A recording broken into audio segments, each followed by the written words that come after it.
หากจิตฟุ้งซ่านในขณะนั่งสมาธิควรแก้อย่างไรครับแม่? อ๋อ ก็ไม่ต้องแก้ค่ะ ดู เห็นเขาฟุ้งซ่านแล้วก็กลับมาที่ลม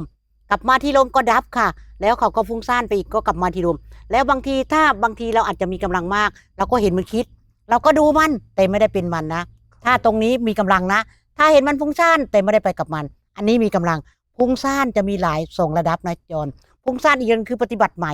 นี่เริ่มเห็นมันคิดนะ เริ่มเห็นมีกำลังนะที่เห็นมันฟุ้งซ่านนี่ กลับมาที่ลมก็ดับ กลับมาที่ลมก็ดับ แสดงว่าไม่ได้เป็นอะไรนะ ถือว่ามีกำลังนะ เห็นมันฟุ้งซ่านนี่ ปกติเราจะไม่เห็นมันคิดนะ ถ้าเราไม่ทำกรรมฐาน เราก็กลับมาที่ลมก็สร้างอันเก่านี่แหละ สร้างกำลังอันเก่า จะกลับมาไวขึ้น